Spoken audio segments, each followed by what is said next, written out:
Hey everybody, Big Rican here, coming to you for the Family of Baseball podcast.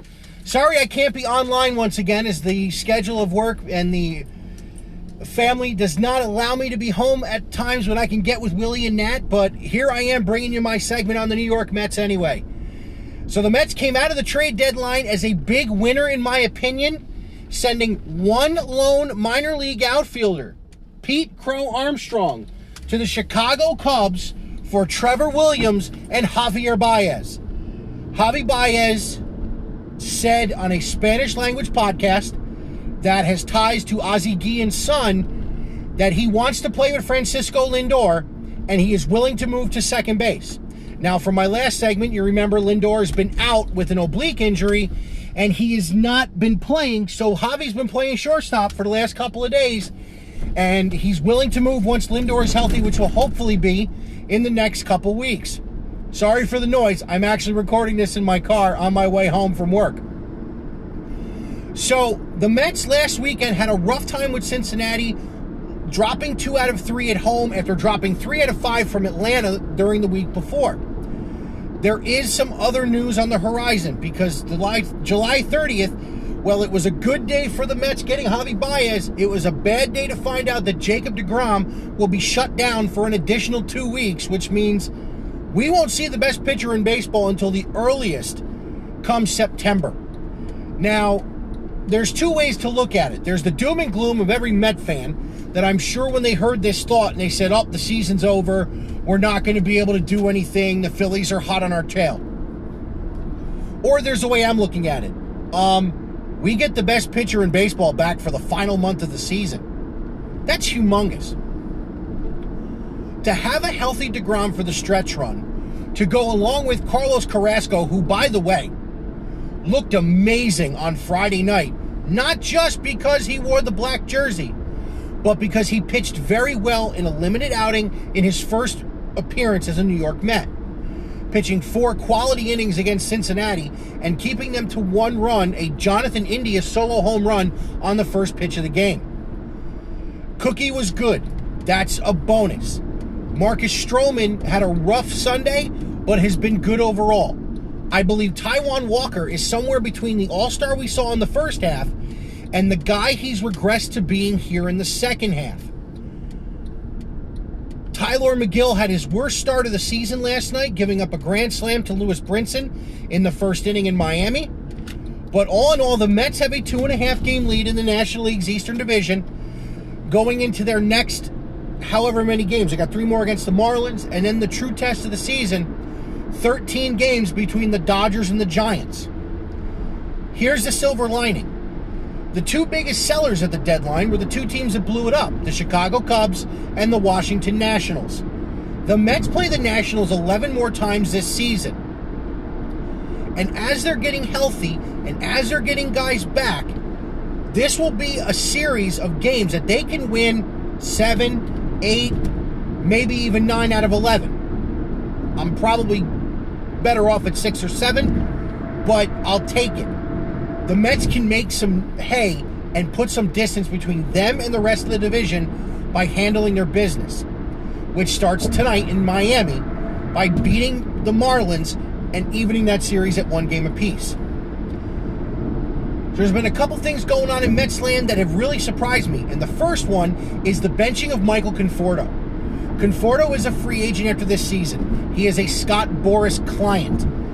He has not played well all year, but he has had signs that he's going to come out of this. Could the benching help? It probably will. But is it going to be more detrimental? That has yet to be seen, as we don't know what Conforto's going to bring once he comes back into the lineup. But the guy replacing him right now is Brandon Drury, who, if you follow the game, know he played in the big leagues in Arizona and had a couple of productive seasons. Having said that, what he has done in the last few weeks, especially the month of July, was off the charts. He's 13 for his last 19, including big hits and the game winner on Saturday night against Cincinnati. All in all, this Mets team is, I believe, in very good position to finish this out win the National League East, and head into the playoffs with a healthy roster and a rotation that is going to be something to be reckoned with. We still have Noah Syndergaard coming back on the horizon. He'll be ready in September. Cookie's going to be back to normal hopefully by then. Stroman and Walker will continue to be what they've been. Tyler McGill will continue to be the surprise he's been. This is a team that can make a run. I know I'm a homer. I know I bleed orange and blue, but these Mets can make a run. As far as the rest of the trade deadline goes, as I mentioned before, very shocked that the Washington Nationals really did a very Marlins-esque thing in 2 years post-World Series championship, sell off everybody, including the big deal where Max Scherzer and Trey Turner went to the Los Angeles Dodgers. But under the radar, and for Willie, this one's yours, I love the move of Yan Gomes and Josh Harrison to the Oakland Athletics, especially with they adding Starling Marte to a very good lineup already. The thing that bugs me is I think they gave up too much in Jesus Luzardo, not just for talent, but also for control. He's controlled for another 6 years. It's a quality, young, left-handed hard thrower that they could have had to themselves, but chose Marte's bat and his defensive capabilities over having Luzardo in the rotation. Luzardo actually pitched last night against the Mets and had a good night. Got his first major league win, I'm pretty sure. Although he did give up a home run to Pete Alonso that was hit so hard, I don't think the left fielder from the Marlins had a chance to even turn around. So, what's upcoming for the Mets? As I mentioned, 3 more in Miami, and then they have the Dodgers and Giants in 13 games over the next so many.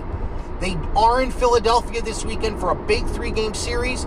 As it stands as I record this, the New York Mets are 2.5 games up on the Philadelphia Phillies in the National League's Eastern Division. The division did get better at the trade deadline outside of the Nationals. The Braves added several different pieces, including multiple outfielders to try and replace Ronald Acuna and his production. Watching Acuna get hurt was tough, but Atlanta has Freddie Freeman, which is as big a bat as anybody in the game's got. Philadelphia addressed some of their pitching issues, bringing in Gibson from the Texas Rangers, who was an all-star, and Ian Kennedy to shore up the back end of that bullpen. Do I think it's enough? Well, with Alvarado and Hector Neris still in that bullpen, I don't think so. Kennedy will slide right into the closer role, so maybe he shores the 9th inning up, but the rest of it is still very suspect. We got a lot going on in baseball. We've hit the dog days of August, and the pennant races are just heating up.